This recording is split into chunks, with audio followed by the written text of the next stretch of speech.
Hey guys, John Carhill, back to talk about GT popping, part 3 of the GT popping how-to series. As I said a while ago, this one's going to be all about popping, a bit of a GT popping masterclass. I'm about to head down to the water to have a few casts and hopefully explain a few things, how I see them. The rod I'm going to be using is the ASWB Indian Pacific GT Tamer PE10 popping rod.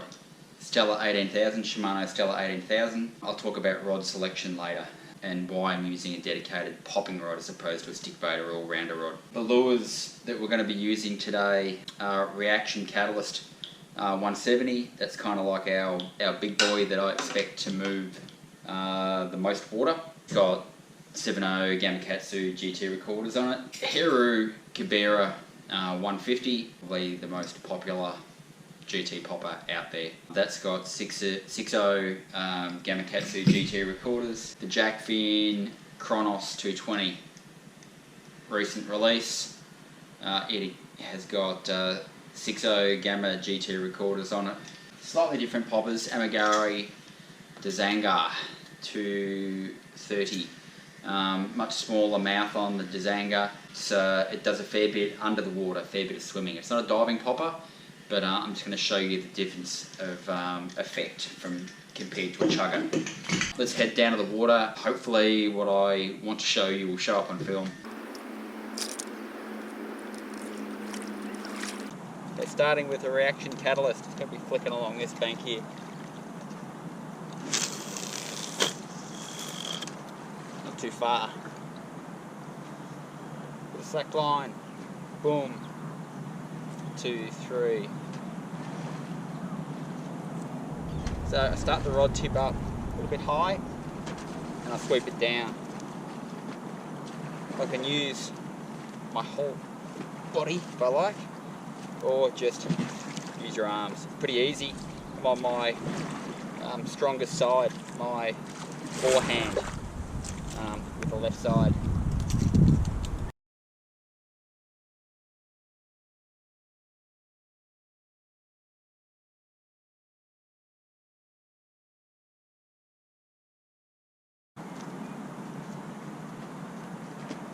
The lure's a long way away. I can put more effort into it. I can actually really rip it. As it gets closer, I can't get away with that as much. I've got to tone it down and be a little bit more measured with the stroke.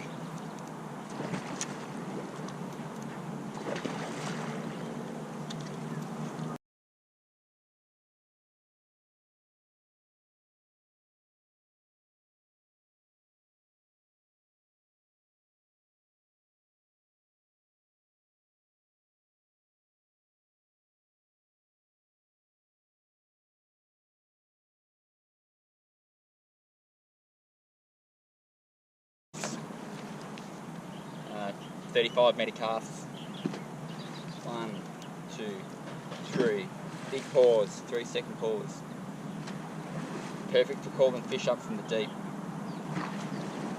Before I go into each pop, I take up the slack line, but I don't do it from a tight lined position.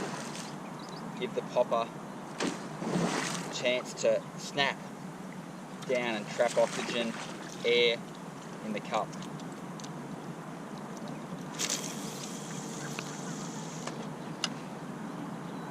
Yeah, I really try and move some water this time.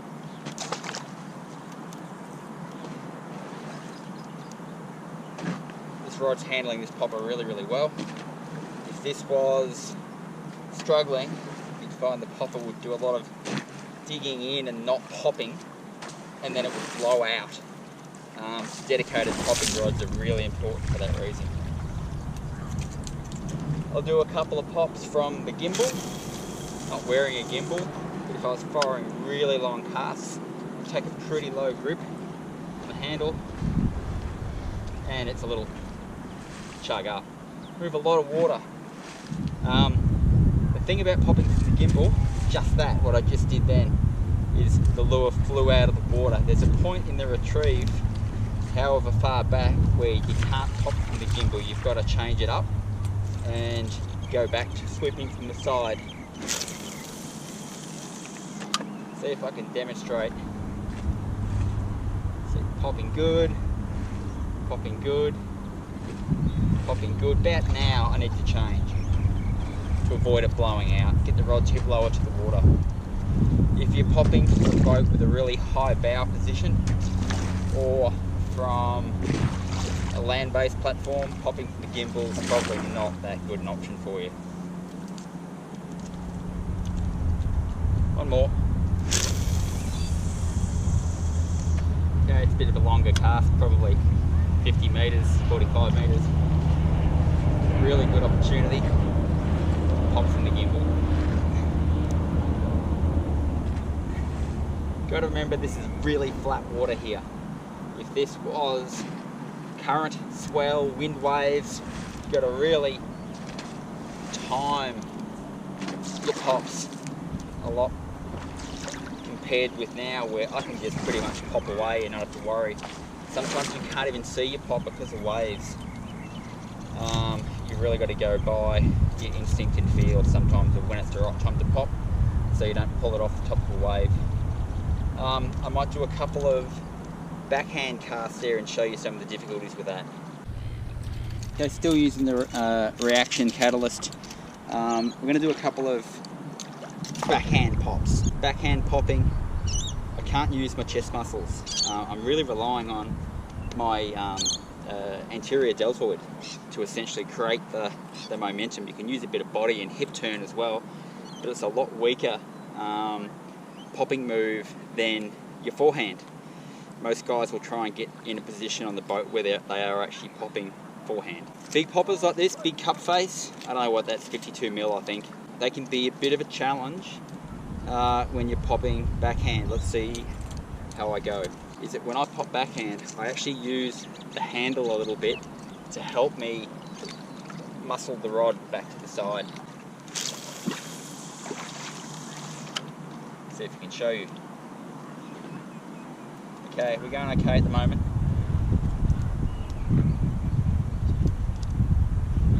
We're going pretty fast here, just to show you.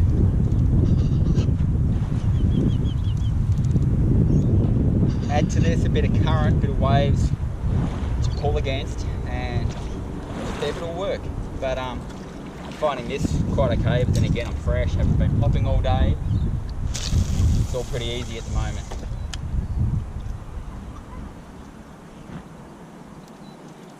But it's a fair bit more strain in a local area of your body, back of your shoulder, side of your shoulder, to move that popper. Finding this lure not too hard to work. Moves a lot of water. Moves a lot of water and sticks in pretty good. One more.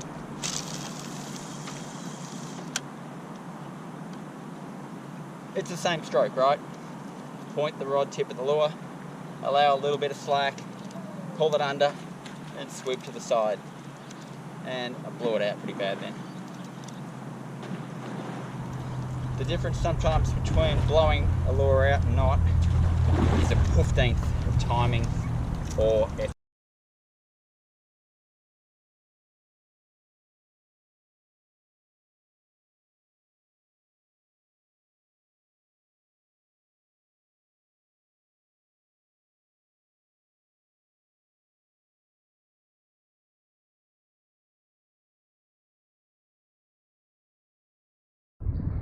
Okay, we'll have a couple of casts now with Heru Vera 150 60 GT recorders. Probably about the biggest hooks that they can handle. A bit of wind sprung up.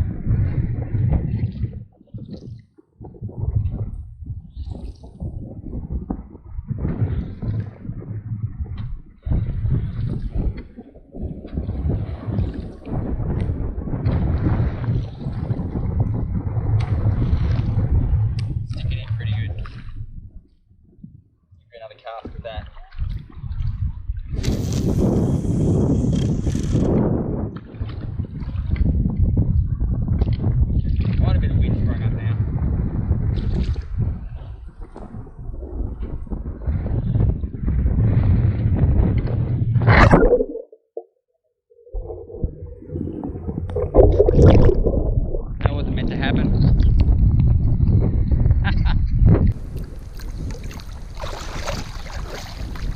try again.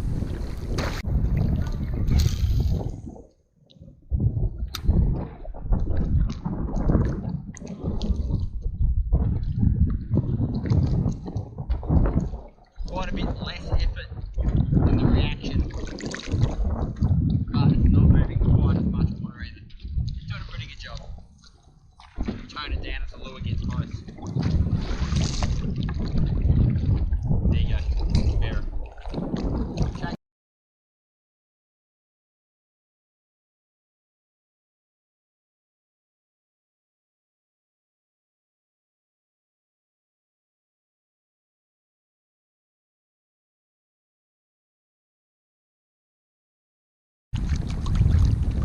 Jackfin Kronos 220, new popping at the market.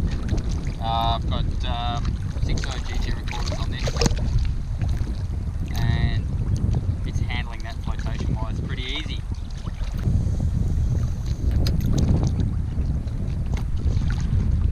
Yeah, I like it.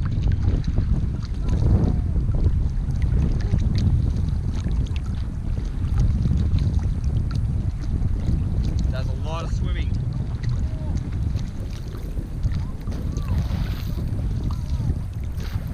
Very impressive.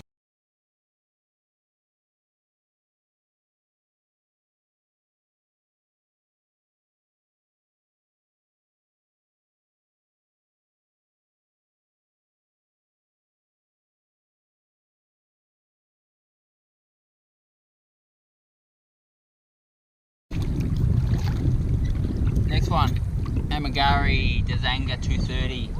I expect pretty similar performance actually to the Jackfin in a way. Longer popper, smaller mouth. I know that this lure swims rather than does a mega pop. Let's have a look.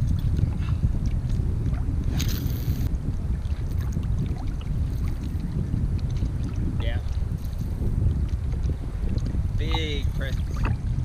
Not so much about the splash, but about what it's doing under the water. Moving a lot of water around under the surface.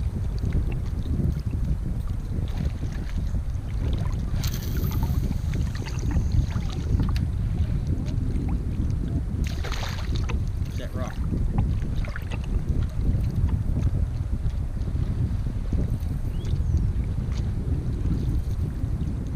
Really impressive. Hard to even get it to blow out.